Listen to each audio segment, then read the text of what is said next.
Hello, and welcome back to the Ikigai Teen Podcast, where we explore the real, raw, and often overlooked journeys of today's teenagers and the vital role parents play in shaping their emotional world. In our previous episode, we explored the silent struggles, anxiety, stress, and self-esteem, and how parents can build calm connections even when their teens seem distant or defensive. Today, we go deeper into the heart of adolescence to see identity, belonging, and peer pressure. Because whether we like it or not, this is the emotional core of teenage life.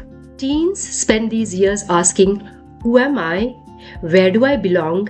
And what if I don't fit in? And in that space of uncertainty, naturally, peers become louder than parents. First, we will focus on the teen quest for identity. Let's start with a reminder. When your teen seems to be arguing with everything you say, they are not rejecting you. They are discovering themselves. Because adolescence is the identity construction zone. Let's imagine a real building construction zone. It's noisy, messy, experimental. Some things are half done, some are barely started. Nothing looks clean or done. Everything is dusty, unsettled, scattered, and it continues to look like that for a very long time. But that's absolutely necessary because that's the nature of a construction site. Before anything can become beautiful, complete, or admirable at that site. And that exactly is the situation with the minds of our teens. A 2024 report by Psychology Today revealed that nearly 72% teens say they often feel confused about who they are because they are constantly adapting to different environments. Home, school, offline and online, and social media. They are juggling multiple selves. One for parents, one for their peers, one for teachers, one for the bigger internet. So when we say, my child has changed, the truth is they are just evolving, adapting, changing every day, trying on new versions of themselves, figuring out until something fits authentically. That change, dear parents, let's please note, is a very necessary, age-appropriate coping and adapting skills teens must have. Think of it like a shopping for jeans, in a trial room. Your teen is trying on identities until they find the one that doesn't pinch their confidence or sag under pressure. As simple as that.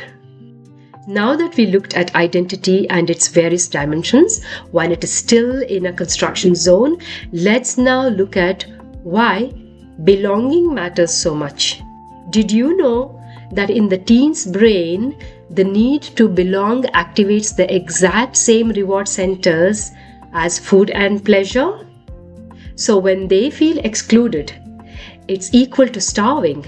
It's not just emotional pain, it's neurological. Research by the University of California shows that social exclusion in teens triggers the same brain regions that process physical pain, which means your teen is literally in pain when they get excluded. That is why being left out or unfollowed can genuinely hurt and alter their moods and actions. The danger here is when belonging is missing, they will borrow identity that they could fake it until they make it in order to belong. If they don't feel seen at home, they'll mirror their friends. If they don't get accepted in class, they'll chase online tribes. And in that imitation, they often lose their inner compass of authenticity. Parents, your home is your teen's first place of belonging. It need not be fanciest, it need not be the trendiest, but it just need to be the safest one, a no judgment zone where they can belong without questioning it. We talked about identity and belonging. Now let's move over to the third significant element of today's episode, peer pressure in the digital age. In our times, peer pressure came from peers around the apartment, among relatives, at school, during commute, or at the sports ground. But today, peer pressure is no longer what it used to be. It's not just about someone offering a cigarette behind the school wall. It's subtle, it's digital, but very powerful, given nearly 1/3 of a teen's day, plus or minus 8 hours, is spent online. And let's note that it's not a few online friends they are connected to, but a sea of peers just about from anywhere in the world, from any random location, with any kind of interest and motive, all available in that little screen that has become a remote control of your teen's world. This endless connectivity impacts how they pose, how they post, and perform to much online standards of popularity. So it's time for contemplating how we love our children. Is it business like transactional, meaning I love you if you did that or got this result I'm expecting, or you meet only those friends that I endorse? Or is it non-transactional, holistic, and complete love without any tag attached to it? I suggest parents take a break at this point or right after the episode to reflect on this very question, because it's a significant one and not to be brushed aside. And if you're hearing this for the first time, you have work to do on yourself. But if you knew this already and still attach strings to your love, then you have a real lot of work to do on yourself. But you know what? All that work is worth in your love for your children.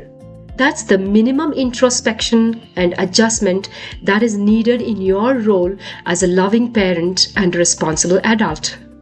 If this change is something that you push aside or postpone, or is unable to adapt to or practice at your age, then how do you think your teen, who is still half a child on one side and has just started to explore the first experiences of adulthood, cope with and learn and adapt to changes? And that too at their age, in their ever-changing non-static world. Alright, now over to some practical ways on how parents can help teens build a true identity for themselves. Here's what works based on the research and practice. In our previous episode, we talked about naming an emotion to help your teen understand and calm down. Plus, we also stressed on being a listener when your teen needs you to hear them out. Today, we suggest to ask more, label less. This is not a contradiction to practical tools in the earlier episode. This is about situational awareness-based response that as adults, especially as parents, we need to bring to the table. After all, who knows your teen better than you do? And who is the one more experienced in life between the two? So instead of, why are you acting like them? Try, what do you like about them? This keeps curiosity alive instead of judgment. You see, why are you acting like them is judgmental and conclusive. It shuts down your teen who will fear judgment because they have been labeled to be following and behaving someone who, by your conclusive question, seems to be behaving inappropriately. Whereas, what do you like about them, or what aspect of their personality is endearing to you, is a curiosity-driven question, and it's exploratory. Therefore, it opens the space for teens to think and respond, thus widening the door and opening it for dialogue and conversation. Next, model authenticity. Your teens spot hypocrisy and fakeness faster than they spot Wi-Fi signals. So if you tell them to be authentic, be so yourself. Show them what it looks like in your own life. Show it to them in how you handle pressure, how you handle friendship, failures, or even how you handle social media, anger, money. The next area you can help with is celebrate effort, not outcome. Value the process, not perfection. Cheer each of their effort and not the results. Every time you praise effort instead of results, You remind them that their value is not tied to external approval, not in the what they achieve, but in how they achieve. What is their path towards an outcome? Do they give up? Do they try again? Do they step back at the very first failure, or do they continue to try? Basically, at a failed attempt, do they shy away and shrink, or do they laugh it off, brush it aside, and start all over again? Further, do they play a solo game, or do they take their sibling or friends or co-competitors along? What does a setback mean to them? Often, the answer to that would be whatever setback means to you. So, when the focus is on the process or path and not on the result or destination, your teen will love the journey and not stress over results or give up. Another area parents can support is discussing belonging. Ask them, where do you feel most like yourself?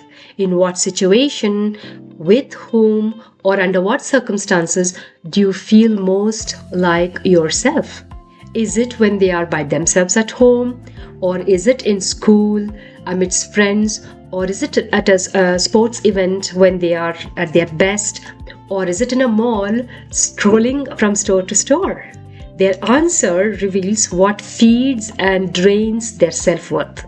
So conversations, not once or twice, but daily ongoing conversations, mostly hearing them out with you as the silent listener, only prompting curious exploratory questions, will help your teen and you parents to understand what's happening in their life. Lastly, story time. Let me tell you a quick story. A 15-year-old I once coached named Arav used to change his personality every few weeks. Hip-hop dancer 1 month, guitar rebel the next, debate club champion after that. His parents were exasperated. But when we sat down and talked, Arav said something very powerful. I just want to know which version of me is worth keeping. That line from him stuck with me since. Because that's exactly what our teens are trying to figure out. Which version of themselves feels worthy, accepted, and real to keep for the longer. And our role as parents is not to decide that identity for them or not to judge their various avatars, but to create an environment where they can discover their identity safely. Let's pause here for a small reflection, a mindful check for parents. When was the last time you told your teen, I like what you're becoming? Do they know that your love is unconditional even when their choices confuse you? And have you created moments where belonging is felt, not just spoken about? Remember, belonging does not mean agreeing on everything. It means your teen knows that disagreements don't threaten your love for them, don't threaten their access to you, and they feel comfortable with you regardless. And here's the big one. When peer pressure feels stronger than you, meaning if your teen seems more influenced by their friends than family, don't panic. That's developmentally normal. It's very typical of teenage that they make friends and peers a big part of their life. Your job is not to compete with their peers, but to anchor your teen emotionally, safely, so that when things go wrong, they come back to you and you're fully and calmly available to them at that point. Don't we know this? Strong roots make brave branches. Be that strong root, the strength that they can fall back on. As we close today's episode, let's summarize. Identity and belonging are not teenage problems, but they are teenage phases.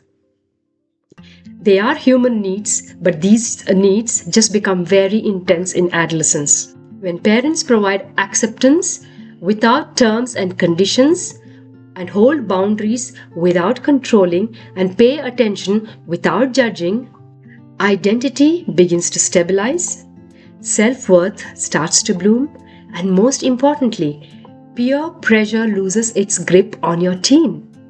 Your presence, therefore, is your teen's protection. Thank you for joining me in this episode of Ikigai Teen Podcast. If this conversation resonated with you, take a moment tonight to tell your teens something affirming. Not about what they did, but about who they are. And do not forget, your parent resource for this episode, titled Belonging Begins at Home, is linked in the description below.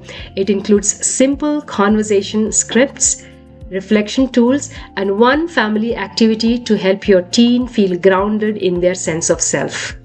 Our next episode dives into the continuation of this theme, the power of listening, why teen shuts down, and how to reopen conversations. You shouldn't be missing that one. Because once identity and belonging are understood, listening becomes the bridge that keeps that connection alive. Until next time, remember, your teen doesn't need a perfect parent, just a present one. This is Teen Coach Irene reminding you, until we meet in the next episode, to take care of yourself and your teens, the leaders of tomorrow. Signing out.